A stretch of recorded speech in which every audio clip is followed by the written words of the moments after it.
اعوذ باللہ من الشیطان اللعین الرجیم بسم اللہ الرحمن الرحیم الحمد للہ ذی المن والإحسان وذی العز والسلطان الذي خلق الإنسان وعلمه البيان والصلاة والسلام على نبي الإنس والجان الإمكان وأبي الأكوان رحمة على الخلق من الرحمن وعلى آله الذين هم خلفاء الرب المنان لا سيما بقية الله الذي هو صاحب الزمان واللعنة الدائمة على أعدائهم من الآن إلى آخر الزمان أما بعد فقد قال الرحمن في القرآن بسم الله الرحمن الرحیم والارض بعد ذلك دحاها دحو الارض جس آیہ کریمہ کو سرنامہ سخن میں آپ کی خدمت میں پیش کیا، سورہ مبارکہ نازعات 30واں پارہ، آیت کا نشان بھی 30، ارشاد رب العزت ہوتا ہے والارض بعد ذلك دحاها، اور اس کے بعد خدا نے زمین کو بچھایا۔ اور اس کے بعد کس کے بعد؟ اگر ہم گزشتہ آیتوں کے سیاق کو نظر میں لائیں تو خداوند تبارک و تعالی اپنے بندوں سے مخاطب ہوتے ہوئے انہیں اس بات کا یقین دلانا چاہ رہا ہے کہ خدا نے ہی انسان کو خلق کیا اور خدا انسان کو دوبارہ خلق کر سکتا ہے۔ تو اسی سورہ کی 27ویں آیت میں ارشاد ہوتا ہے اَأَنْتُمْ أَشَدُّ خَلْقًا أَمِ السَّمَاءُ، کیا تمہاری خلقت زیادہ مشکل کام ہے یا آسمان کی خلقت؟ یقیناً آسمان کی خلقت زیادہ بڑا کام ہے۔ بناہا، خدا نے آسمان کو بنا دیا۔ رفع سمکها فسواها، خداوند تبارک و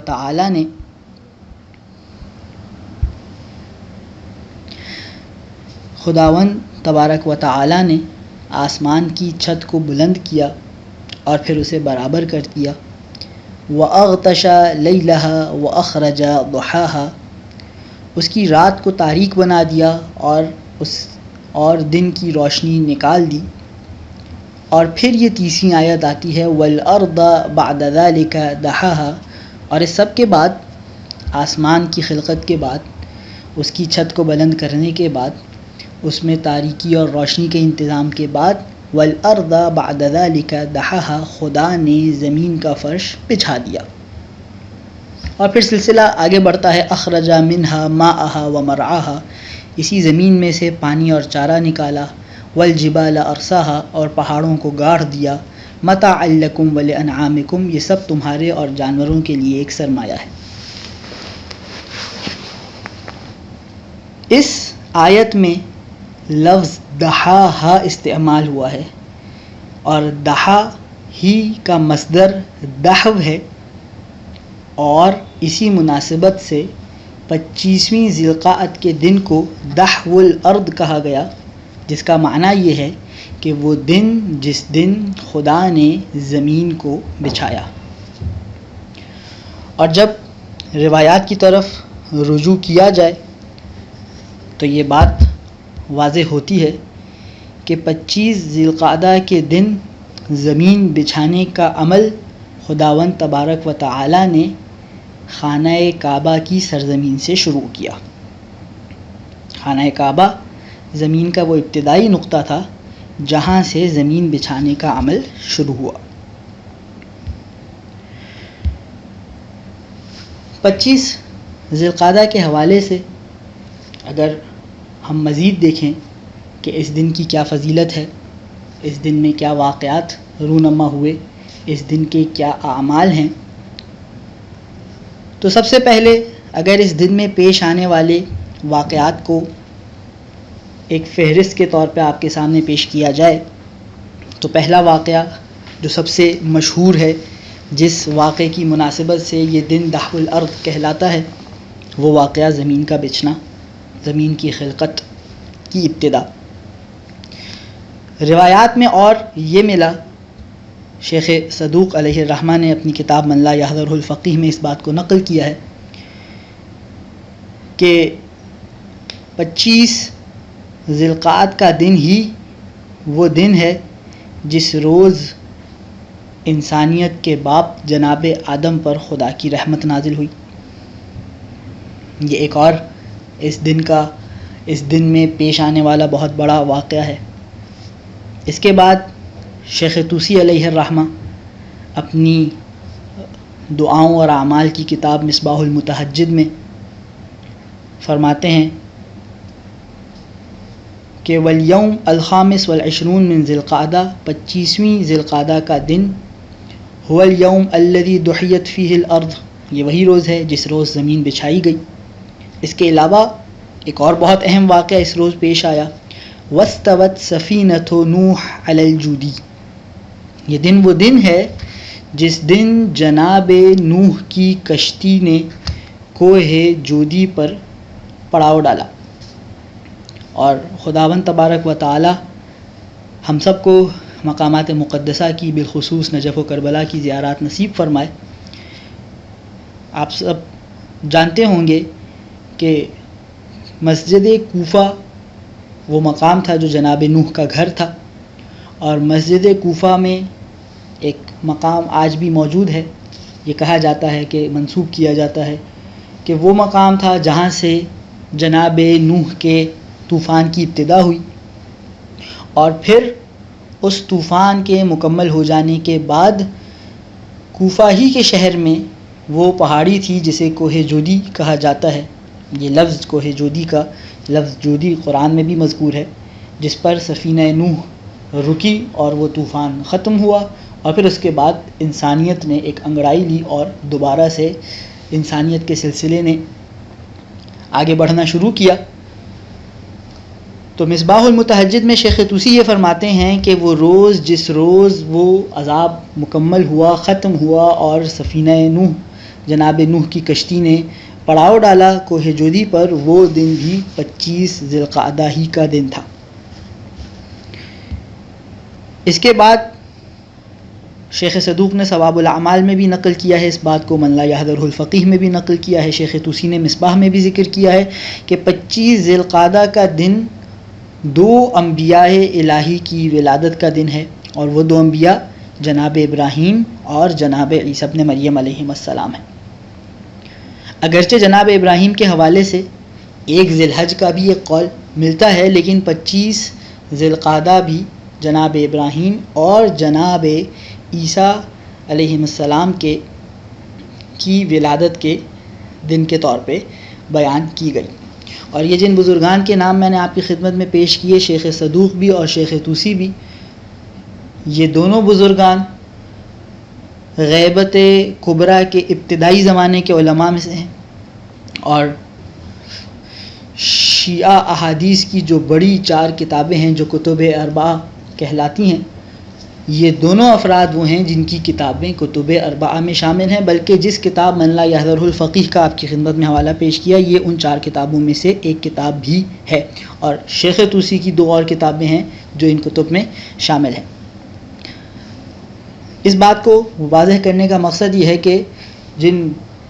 کتب کا حوالہ پیش کیا جا رہا ہے اور جن علماء کا نام آپ کے سامنے لیا جا رہا ہے، سننے والوں کو اس بات کا اندازہ رہے کہ یہ شیعہ علماء کی تاریخ میں معتبر ترین ناموں میں شمار ہوتے ہیں، اور ان کی بیان کی گئی بات کا علمی حوالے سے ایک وزن ہے جو بہت سے دیگر علماء کی بات کا شاید اتنا وزن نہ ہو۔ بہرکیف یہ کچھ واقعات تھے جو کہ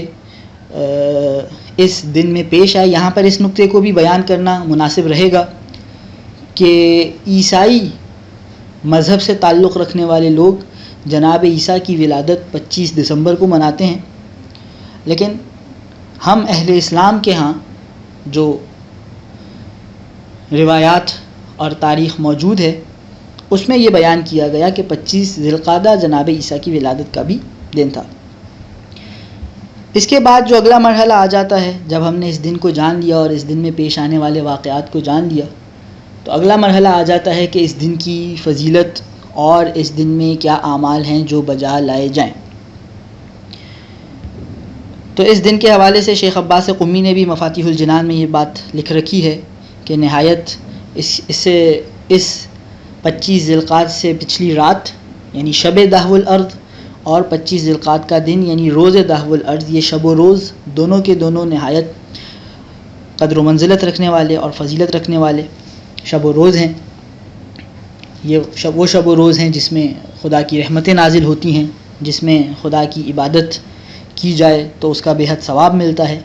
اب یہ بات جب کہی جاتی ہے کہ اس شب میں خدا کی عبادت کی جائے تو بے حد ثواب ملتا ہے، ہو سکتا ہے کسی کے ذہن میں یہ سوال پیدا ہو کہ کسی بھی رات میں اگر خدا کی عبادت کی جائے تو بے حد ثواب ملے گا، تو اس بات کا الگ سے تذکرہ کرنا اس کی کیا ضرورت ہے؟ تو یہ ایک عمومی سوال ہے جو صرف شب و روز دہو الارض نہیں بلکہ کسی بھی بافضیلت دن یا رات کے بارے میں کسی شخص کے ذہن میں آ سکتا ہے کہ اس رات میں دعا کرنے کا، اس رات میں عبادت کرنے کا بہت اجر و ثواب ہے، تو وہ ہر رات میں ہے، تو اس کو بیان کیوں کیا جاتا ہے؟ اس کا میں ایک جواب آپ کی خدمت میں پیش کرتا چلوں، جو ایک عمومی جواب ہے، جو دیگر شب و روز کے بارے میں بھی یہ جواب لاگو ہوتا ہے، اور وہ یہ ہے کہ جب یہ بات کہی جاتی ہے کہ اس رات دعا کا، استغفار کا، عبادت کا بہت ثواب ہے، تو مراد یہ ہوتی ہے کہ اگر یہی دعا، استغفار، مناجات، تلاوت قرآن، نماز اگر میں اس سے پچھلی یا اگلی رات میں کروں تو یقیناً مجھے ثواب ملے گا، لیکن اس رات میں اسی عمل کا، اسی دعا کا مجھے کئی گنا زیادہ یا کئی زیادہ مقدار میں ثواب ملے گا۔ یہ ایک بنیادی نقطہ ہوتا ہے جس کی وجہ سے بعض راتوں اور دنوں کے بارے میں اس کو بالخصوص بیان کیا جاتا ہے کہ اس رات عبادت کا، اس دن عبادت کا بہت زیادہ ثواب ہے۔ اس کے بعد آگے بڑھتے ہیں تو اس دن روزہ رکھنے کا بے حد ثواب بیان کیا گیا ہے۔ شیخ عباس قمی نے ہی اس بات کو بھی لکھا ہے کہ ان صیامہ یعدل صیام 70 سنہ، اس دن روزہ رکھنا 70 سال روزہ رکھنے کے برابر ہے۔ وَهُوَ كَفَّارَةٌ لِذُنُوبِ 70 سنہ علی روایت اخری، ایک دوسری روایت میں یہ آیا کہ یوم دہو الارض جو شخص روزہ رکھے گا، یہ روزہ رکھنا 70 سال کے گناہوں کا کفارہ قرار پائے گا۔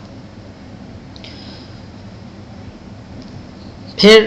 مزید شیخ عباس قمی نے نقل کیا من صام هذا اليوم وقام لیلته فله عبادۃ 100 سنہ، جو شخص اس دن میں روزہ رکھے اور اس سے گزشتہ رات میں یعنی شب 25 ذی القعدہ میں عبادت میں گزارے تو اسے 100 سال کی عبادت کا ثواب ملے گا۔ وَيَسْتَغْفِرُ لِمَنْ سَامَهُ كُلُّ شَيْءٍ بَيْنَ السَّمَاءِ وَالْأَرْضِ، زمین و آسمان میں جو کچھ ہے اس دن میں روزہ رکھنے والے کے لیے استغفار بجا لائے گی۔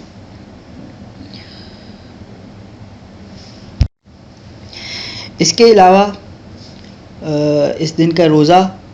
اس دن عبادت و ذکر خدا اور اس دن کا ایک غسل ہے جو بیان ہوا ہے اس دن کے اعمال میں، لیکن یہ بات مد نظر رہے کہ 25 ذی القعدہ کے دن کا غسل فقہی حوالے سے اگر دیکھا جائے تو آیت اللہ سیستانی کے جو مقلدین ہیں، اگر وہ افراد یہ غسل کریں گے تو یہ غسل وضو کی نسبت کافی نہیں ہوگا، کیونکہ یہ ان اغسال میں سے، ان غسلوں میں سے نہیں ہے جن کا استحباب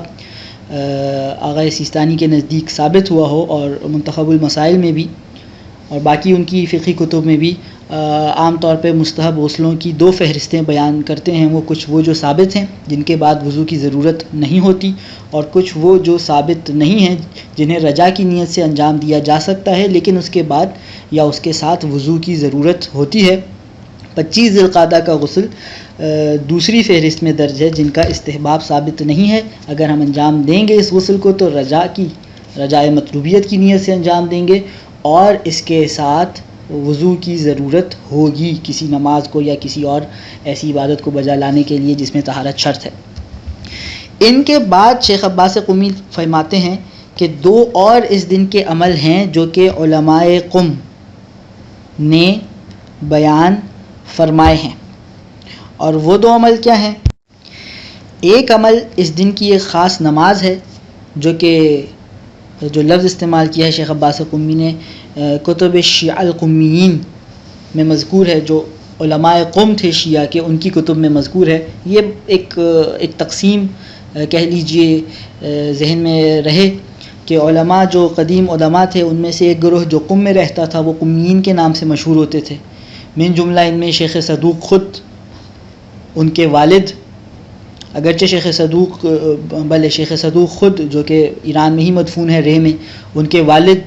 جو کہ خود ایک بہت بڑے عالم دین تھے اور وہ قم میں ہی مدفون ہیں. ان کے علاوہ ابن قولوہ القمی جو کہ کامل الزیارات کے مصنف ہیں، جو شیخ مفید کے استاد تھے، وہ بھی قمیین میں شمار ان کا ہوتا تھا. تو ایک طائفہ تھا علماء کا جو قم میں، جن کا قم سے تعلق تھا، اور علماء قم وہ کہلاتے تھے، اور بڑے جلیل القدر علماء ان میں شامل ہیں. تو ان کی بعض کتب میں اس دن کی ایک خاص نماز نقل ہوئی ہے، اور اس کے علاوہ اس دن کی ایک دعا ہے جو کہ شیخ طوسی نے اپنی کتاب مصباح میں نقل کی ہے. یہ دو اور اعمال ہیں جو اس دن میں بجا لانا مناسب ہے. یہ کچھ گزارشات تھیں جو یوم دحو الارض کے حوالے سے آپ کی خدمت میں پیش کرنا مقصود تھیں. اس کے علاوہ ایک اور پہلو ہے جو صرف اس دن سے مختص نہیں ہے بلکہ اس میں عمومیت ہے، جس کی طرف توجہ دلانا مقصود ہے. اور اس سے پہلے کہ میں اس بات کو اور اس پہلو کو آپ کے سامنے پیش کروں، ایک مختصر سی تمہید چند جملوں کی آپ کی خدمت میں بیان کرنی ہوگی.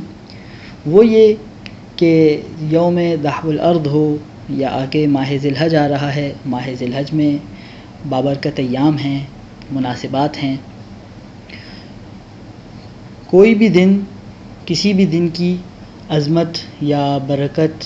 اس وجہ سے ہوتی ہے کہ خداوند تبارک و تعالی نے اس دن کو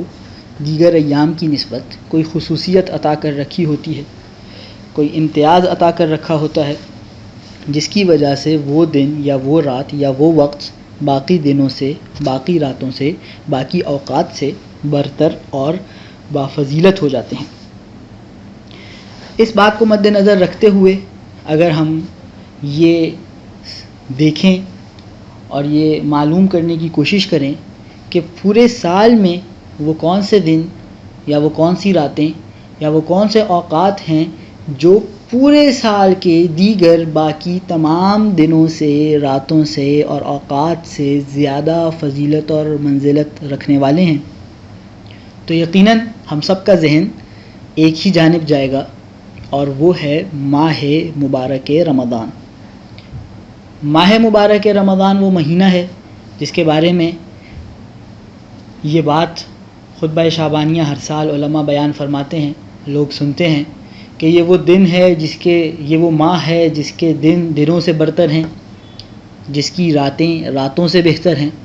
جس کی گھڑیاں باقی گھڑیوں سے زیادہ فضیلت رکھنے والی ہیں. تو سب سے زیادہ فضیلت سال بھر کے ایام میں اور اوقات میں ماہ رمضان کو حاصل ہے.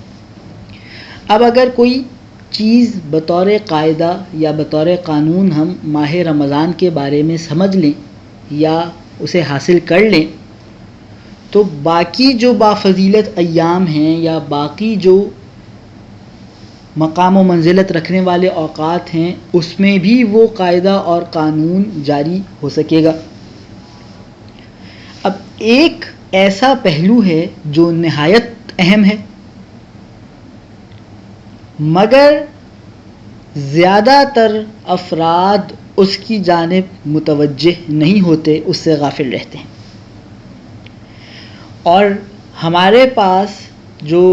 روایات کا ذخیرہ ہے اس میں ماہ رمضان کے حوالے سے ائمہ نے اس پہلو کی جانب نشاندہی کی ہے، توجہ دلائی ہے، لیکن پھر بھی بہت سے مومنین ایسے ہیں جو حتیٰ کہ ماہ رمضان میں بھی اس پہلو کی جانب متوجہ نہیں ہوتے. تو جب ماہ رمضان میں جو سب سے زیادہ فضیلت رکھنے والا مہینہ ہے اس پہلو کی نسبت مجھ جیسے بعض افراد غافل رہتے ہیں، بے توجہ رہتے ہیں، تو یقیناً جو دیگر سال کے ایام ہیں جو فضیلت رکھتے ہیں، جیسے کہ دہو الارض کا دن، اس میں بھی اس پہلو کی جانب شاید مجھ جیسے لوگ متوجہ نہ ہوں. اور گفتگو کے اس حصے کا مقصد یہ ہے کہ اس پہلو کو آپ کے سامنے پیش کیا جائے اور اس بات کو بیان کیا جائے کہ یہ بھی ایک نہایت اہم پہلو ہے. جب بھی کوئی بڑا دن آئے، کوئی بافضیلت دن آئے، کوئی ایسا دن آئے جس میں نیکیاں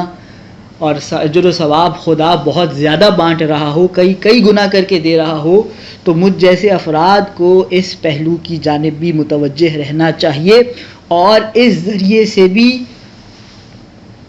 بہت سا اجر و ثواب کمانے کے لیے کوشش کرنی چاہیے. اور وہ پہلو کیا ہے؟ بجائے اس کے کہ میں اپنے الفاظ میں اس پہلو کو بیان کروں، میں امام رضا علیہ الصلاۃ والسلام کی ایک حدیث جو ایک مرتبہ پھر شیخ صدوق کی کتاب سے میں فضائل الاشہر الثلاثہ شیخ صدوق کی کتاب ہے، اس میں سے آپ کی خدمت میں پیش کر رہا ہوں. میں وہ حدیث کا ایک ٹکڑا ہے، امام فضائل الاشہر الثلاثہ شیخ صدوق کی کتاب ہے، جس میں شیخ صدوق نے 3 مہینے یعنی ماہ رجب، ماہ شعبان اور ماہ رمضان کے فضائل اور اس میں جو اعمال ہیں اس کے اجر و ثواب کی سے تعلق رکھنے والی جو روایات ہیں انہیں نقل کیا ہے. اس میں امام رضا علیہ الصلاۃ والسلام سے مروی ایک روایت ہے جو کہ ماہ رمضان کے بارے میں ہے، اور روایت طویل ہے. یقیناً میں پوری روایت نہیں پڑھوں گا، ہمارا موضوع ماہ رمضان کے حوالے سے گفتگو کرنا نہیں ہے، لیکن اس روایت کا وہ حصہ جو اس خاص پہلو کی طرف نشاندہی کر رہا ہے جو میں آپ کے سامنے پیش کرنا چاہتا ہوں، اس حصے سے متعلق 3 سے 4 جملے میں آپ کی خدمت میں پیش کرنے لگا ہوں. مولا ماہ رمضان کے بارے میں ارشاد فرماتے ہیں، ماہ رمضان کے فضائل اور ماہ رمضان کے اعمال بہت زیادہ ہیں. راتوں کی دعائیں ہیں، دنوں کی دعائیں ہیں، راتوں کی نمازیں ہیں، روزہ ہے، قرآن ہے، اس کا تلاوت کا ثواب ہے، اور ایک بہت طویل فہرست ہے. اس طویل فہرست میں سے بہت سی چیزیں ہیں جو اس روایت میں مولا نے پیش کی، لیکن یہ چند جملے ہیں جو ہمیں ایک خاص پہلو کی طرف متوجہ کرا رہے ہیں. مولا فرماتے ہیں، من اعانا فیہ مؤمنا اعانہ اللہ تعالی علی الجواز علی الصراط یوم تزل فیہ الاقدام. جو شخص ماہ رمضان میں کسی مومن کی مدد کرے. ماہ رمضان خدا کا مہینہ، ضیافت خدا کا مہینہ، برکت و رحمت و مغفرت کا مہینہ، قرآن کا مہینہ، بہار قرآن. مولا کس کی طرف اشارہ کر رہے ہیں؟ جو کسی مومن کی مدد کرے اس کو کیا اجر و ثواب ملے گا؟ اعانہ اللہ تعالی علی الجواز علی الصراط یوم تزل فیہ الاقدام. جس روز قدم لڑکھڑا رہے ہوں گے، پلے صراط پر سے گزرنا دشوار ہوگا، خدا اس روز اس کی مدد فرمائے گا. ایک جملہ. دوسرا جملہ، وَمَن نَصَرَ فِيهِ مَظْلُومًا نَصَرَهُ اللَّهُ عَلَى كُلِّ مَنْ عَادَاهُ فِي الدُّنْيَا وَنَصَرَهُ يَوْمَ الْقِيَامَةِ عِنْدَ الْحِسَابِ وَالْمِيزَانِ. جو شخص ماہ رمضان میں کسی مظلوم کی نصرت کرے، کسی مظلوم کی نصرت کرے، کیا اس کو اجر و ثواب ملے گا؟ خدا نصرہ اللہ علی کل من عاداہ فی الدنیا، خدا اس کے دنیا کے ہر دشمن کے مقابلے میں اس کی مدد کرے گا. یہ صرف دنیا میں ہے. اور آخرت میں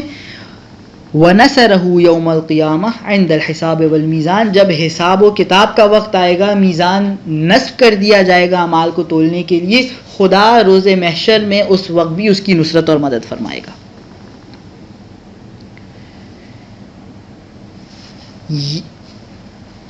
ایک اور جملہ جو ان سے پہلے بیان ہوا تھا، من ضحک فیہ فی وجہ اخیہ المؤمن، جو شخص اس مہینے میں اپنے مومن بھائی سے خندہ پیشانی سے ملے گا، لم یلقہ یوم القیامہ الا ضحک فی وجہہ وبشرہ بالجنہ. روز قیامت اس سے خندہ پیشانی سے ملیں گے اور اسے جنت کی بشارت دیں گے. اگر میں ان تینوں جملوں کو سمیٹوں تو یہ اشارہ کر رہے ہیں حقوق الناس کی جانب، اور یہ کہ حقوق الناس ادا کرنا بھی اتنا ہی ثواب کا کام ہے، اتنا ہی نیکی کا کام ہے اس سے بھی خدا اتنا ہی خوش ہوتا ہے، اس پر بھی خدا ہمیں اتنا ہی اجر و ثواب دیتا ہے جتنا حقوق اللہ کی ادائیگی پر ہے. جس طرح نماز عبادت ہے، جس طرح روزہ عبادت ہے، جس طرح دعاؤں کی تلاوت عبادت ہے، تلاوت قرآن کریم عبادت ہے، جو کہ اس دن کے لیے بہت سی چیزیں بیان کی گئیں یا ماہ رمضان کے لیے، اسی طرح عبادات کا ایک اور پہلو بھی ہے، خلق خدا کی مدد کرنا،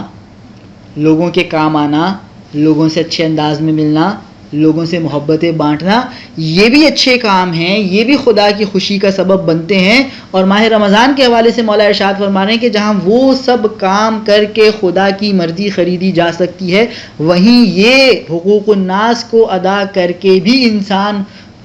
اس مہینے کی برکتوں اور رحمتوں کو سمیٹ سکتا ہے. اب اس ایک قاعدے کو کہہ لیجئے، اس قانون کو کہہ لیجئے جو ماہ رمضان سے ہم نے سیکھا یا جو ماہ رمضان کے بارے میں ہمیں سمجھ میں آیا، اس قاعدے اور قانون کی روشنی میں اگر ہم دیکھیں تو یوم دہو الارض کے بارے میں یا دہو الارض کی رات کے بارے میں تلاوت قرآن، دعا، استغفار، مناجات، یہ سب چیزیں خدا کی خوشنودی کا سبب بنیں گی. ان سب چیزوں پر ہمیں بہت اجر و ثواب دیا جائے گا، لیکن اس کے ساتھ ساتھ بندہ مومن یہ کوشش کرے کہ جب کوئی بافضیلت رات آئے، جب کوئی بافضیلت دن آئے، تو وہ حقوق الناس کی جانب نظر دوڑائے. کہیں کسی کا کوئی حق ہے جو میرے ذمے پر ہو، جو میں نے ادا نہ کر رکھا ہو، کہیں کسی رشتہ دار سے کوئی ناراضگی ہو، اسے دور کی جائے، اسے دور کیا جائے. کوئی شخص ہے جسے آپ کی مدد درکار ہے، اس کی مدد کو جایا جائے. کسی کو آپ کی مالی معاونت درکار ہے، کسی کو آپ کی مورل سپورٹ کی ضرورت ہے، کوئی بیمار ہے، اس کی عیادت کے لیے جایا جائے. انسان حقوق الناس ایک بہت وسیع عنوان ہے. پڑوسیوں کے حقوق اس میں آ جاتے ہیں، والدین کے حقوق اس میں آ جاتے ہیں، صلہ رحمی کے مختلف مراتب اس میں آ جاتے ہیں. انسان ان سب کی طرف نظر دوڑائے، ان سب کی ادائیگی کو یقینی بنائے اور کوشش یہ کرے کہ ایسی بافضیلت گھڑیوں میں، بافضیلت دنوں میں اور راتوں میں جہاں وہ حقوق اللہ کی ادائیگی کر کے اپنے اور خدا کے رشتے کو مضبوط کر رہا ہے، وہیں حقوق الناس کی ادائیگی کرے اور اپنے اور خلق خدا کے رشتے کو بھی مضبوط تر بنائے. یہ ایک نہایت اہم پہلو ہے جس کی جانب توجہ ضروری ہے، اور نہ صرف دہو الارض کے دن اور رات کے حوالے سے یہ توجہ ضروری ہے، بلکہ سال میں آنے والے تمام بافضیلت اوقات اور ایام میں اس چیز کی جانب توجہ کرنا نہایت اہم امر ہے. یہاں پر یوم دہو الارض کے حوالے سے جو عرائض پیش کرنا تھیں وہ مکمل ہوتی ہیں.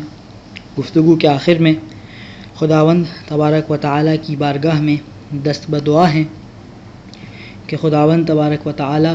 ہم سب کو اس رات کی اور اس دن کی فضیلت کو درک کرنے کی توفیق عطا فرمائے، اس شب و روز کو اس کی اطاعت میں گزارنے کی توفیق عطا فرمائے. ہمیں توفیق عطا فرمائے کہ اس شب و روز کے اوقات کو بہترین انداز میں گزاریں اور ان میں اس کی مرضی خرید سکیں. اور دعا ہے پاک پروردگار سے کہ